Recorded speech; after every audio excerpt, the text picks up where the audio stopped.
Students, आज का जो टॉपिक है वो मैंने सेलेक्ट किया है dark night of the soul period. जब इंसान सेल्फ इम्प्रूवमेंट के प्रोसेस में जाता है, फॉल होता है, तो उसका एक फेजेस से स्टार्ट होता है।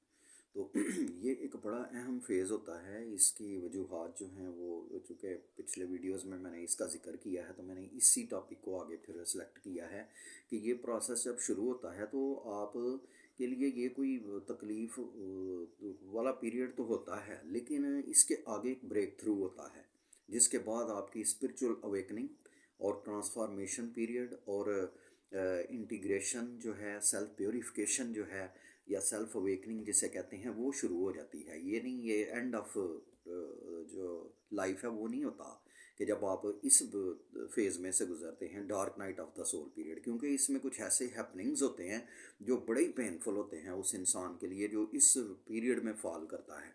और इसके ट्रिगर्स क्या होते हैं, पहले वो बता दूं ताकि आपको पता हो कि आप इसमें से गुज़र रहे हैं या गुज़रने वाले हैं, तो आप मेंटली अपने आप को तैयार कर लें कि ये this is not going to be the end of your life, rather the resurrection, the rebirth of your new life, new belief system और न्यू अवेकनिंग जो है वो आपकी शुरू होने वाली है इस पीरियड के बाद।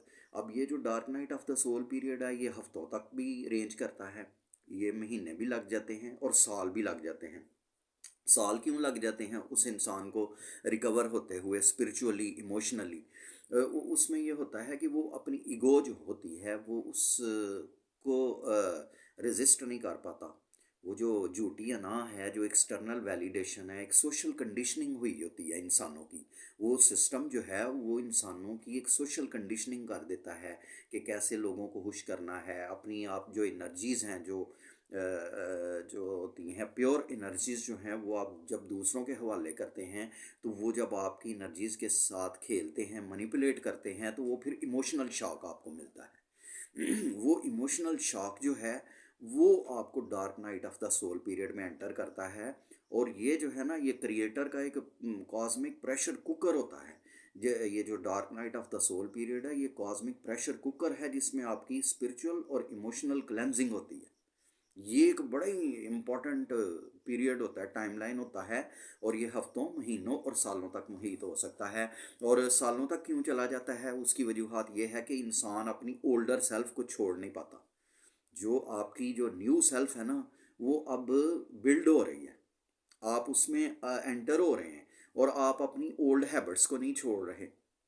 आप अपनी उस पुरानी आदत को, जो सोशल कंडीशनिंग के ज़ेर असर हैं, उनको आप छोड़ नहीं पा रहे, तो वो आपका टाइमलाइन प्रोलॉन्ग हो जाएगा उस रिकवरी का पीरियड जो है। अब इसमें वो जो साइकेट्रिस्ट भी आ जाते हैं, साइकोलॉजिस्ट भी आ जाते हैं, नार्सिसिस्ट अपनी गेम खेल रहे होते हैं, इसलिए इस फेज से जो है ना, बड़े जो है किसी भी बड़े मिसहैप से बचकर गुजरने के लिए ज़रूरी है कि आप आर्गुमेंटेशन ना करें किसी से। नार्सिसिस्ट जो है ना, वो कहीं भी होते हैं। नार्सिसिस्ट एक बड़ा ही डिस्ट्रक्टिव कैरेक्टर होता है, और ये जनरेशन टू जनरेशन चलता है। मैं इनका जिक्र इसलिए करता हूँ कि ये बिहेवियर्स हैं, ये आर्कीटाइप्स हैं, और ये मौजूद होते हैं हर जगह पर, जो कि जहाँ भी आप दुनिया में चले जाएं ये होते हैं। इनसे आपने बचना है, इनके साथ आर्गुमेंटेशन नहीं करनी, क्योंकि इनको पता होता है कि आप किस फेज़ में से गुजरे हैं।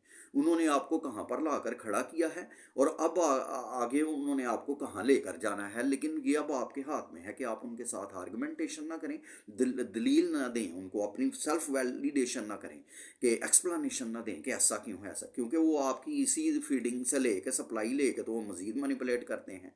ये टर्मिनोलॉजी है उसकी, साइकोलॉजी की, जो है स्मीयर कैंपेन, ये कैंपेन चलाते हैं आपके ख़िलाफ़, ये बड़ा कुछ ये करते हैं।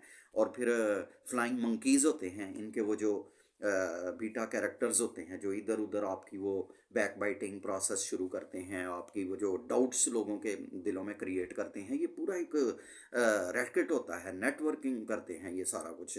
लेकिन उस वक़्त आपको स्टिलनेस की ज़रूरत होती है, आइसोलेशन की ज़रूरत होती है। नबियों ने 200 साल जो है ना, वो मेडिटेशन की हुई है गार के अंधेरे में बैठ के, इसीलिए कि वो आइसोलेशन में आपकी इंट्यूशन जो है वो एक्टिवेट होती है। अब इसमें ब्रेथ वर्क जो है वो आपके काम आता है। आपको जब पता ही नहीं है कि आपने सेल्फ रिकवरी कैसे करनी है, तो वो फिर लोग तो आपको मैनिपुलेट करके और ज़्यादा गिराएंगे, आप और ज़्यादा डिप्रेशन में चले जाएंगे। ये डिप्रेसिव मूड होता नहीं है। ये जो है ना, ये एक्चुअली जब आप फिर लोगों से आइसोलेट कर लेते हैं अपने आप को, तो फिर वो उस वक्त आप जो मेडिटेशन में से गुजरते हैं, इनर वर्किंग में से आप जो ब्रेथ वर्क से आप इंटीग्रेशन कर लेते हैं अपनी इंटीग्रेशन, जो आपकी इनर पेन है, इमोशनल पेन जो है, वो डिटॉक्स होती है उससे। आप ठीक है, इमोशंस जो है ना, वो उनको फ्यूवल बनाएं अपना। जो इमोशंस में बड़ी पावर होती है, बड़े पावरफुल होते हैं, पॉजिटिव इमोशंस भी होते हैं, नेगेटिव भी होते हैं। जो इमोशन ऑफ फियर है, इमोशन ऑफ एंगर है, इमोशन ऑफ रिवेंज है, इमोशन ऑफ रिजेंटमेंट है, ये सारे बड़े नेगेटिव इमोशंस हैं, लेकिन बड़े पावरफुल होते हैं। इनको अपने लिए फ्यूवल के तौर पर इस्तेमाल करें, अपनी सेल्फ इंटीग्रेशन के लिए, सेल्फ रिकवरी के लिए, कि ये आपको जो है वो गुस्सा क्यों आ रहा है मतलब उसकी वजह ख़त्म करें। जहाँ पर आपको फियर है ना, वहाँ पर आपको कॉन्फिडेंस, ये कंपैटिबल नहीं होते। कॉन्फिडेंस और फियर एक जगह पर इकट्ठे नहीं हो सकते। अगर फियर है तो फिर कॉन्फिडेंस नहीं हो सकता, और कॉन्फिडेंस हर इंसान चाहता है। कैसे आएगा? वो फियर की वजह ख़त्म करें, वो फियर किसी वजह से है। आप रिलीजियस अफर्मेशन शुरू कर दें, आपका जो क्रिएटर है उसके साथ आपका कनेक्शन ख़त्म हो गया हुआ है। या वो जो ये dark night of the soul period है ना, ये आइडेंटिटी क्राइसिस का पीरियड होता है, जिसमें आपको लगता है आप कौन है, आप क्या है, आपका मकसद क्या है। आपको लगता है कि आपका क्रिएटर भी आपसे जो है ना बेनियाज हो गया, बे लापरवाह हो गया, आपको नहीं वो देख रहा कि आप क्या कर रहे हैं। मतलब आपका कोई प्रोटेक्टर नहीं है। आपको ये पीरियड इसमें से गुजरते हैं, ये कॉस्मिक प्रेशर कुकर होता है। और ये जो है ना इमोशनल क्लेंजिंग, जब आप अपनी फिर वो मेडिटेशन करते हैं, तो आप अपने मकसद को तलाश करते हैं। जब आप अपने मकसद को पा लेते हैं ना, और वो जो है सोशल कंडीशनिंग से आज़ाद होना चाहिए, तो आप अपनी उस स्पिरिट को, सोल को फ्री कर ले, लिबरेट कर लेते हैं। आप अपनी वो जो रूह है ना, उसको लिबरेट कर लेते हैं। जब आप अपने ऐसे मकसद को पा लेते हैं, तलाश कर लेते हैं, रिलीजियस स्क्रिप्चर्स पढ़ें, इल्हामी किताबों का मुताला करें, वो आपकी बेहतरीन गाइडेंस स्क्रिप्ट होते हैं वो, कि जो आपको गाइड करते हैं कि आपका वो मकसद क्या है ठीक है ना, लॉन्ग टर्म। देखें, जो है ना, ये एक, जब आपने उस मकसद को पा लिया है ना, कि भाई सरेंडर कर दें अपने आप को। जब आप सरेंडर नहीं ना करते अपने क्रिएटर के आगे, वो है ना 12 लॉज ऑफ नेचर, उनको पढ़ें, उनको स्टडी करें। जब इंसान उन लॉज ऑफ नेचर के खिलाफ जाता है ना, तो वो फिर उसका कार्मा जो है ना, वो बर्डन बढ़ जाता है। उसका जो कार्मा बैगेज जो है वो बढ़ जाता है। उसको रीसेट करें अपने कार्मा को, अपने अच्छे अमाल के ज़रिए से। वो बुरी आदत को छोड़ें फ़ौरन। अगर आप उनको लेकर साथ चलेंगे, तो आपका वो जो टाइम लाइन है, ये प्रोलॉन्ग हो जाएगा dark night of the soul period का। ये ऐसी बातें नहीं है जो समझ ना सके कोई इंसान।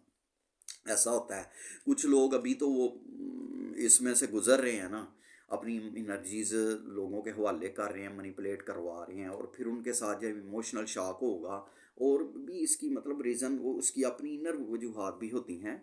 और ये सारा मैं आपसे बता रहा हूँ कि 10 मिनट्स में मैं जो आपको बता सकता हूँ, वो मैं बता रहा हूँ कि इसमें फिर आपकी डाइट जो है ना, वो डिटॉक्स जो है, वो टॉक्सिन्स जो हैं उनको भी तो आपने बॉडी से डिटॉक्स करना है ना, ब्रेन से। जो मैं ये जिक्र करता रहता हूँ कि जब आपने अपने आप को इग्नोर किया हुआ है, तो फिर पहले तो रिकवरी तो होती है इनर सेल्फ से। इंट्यूशन फिर आपको गाइड करता है कि कौन सा काम करना बहुत ज़रूरी है, और कौन सा काम जो है उसको छोड़ दें, लेट गो कर दें उसको।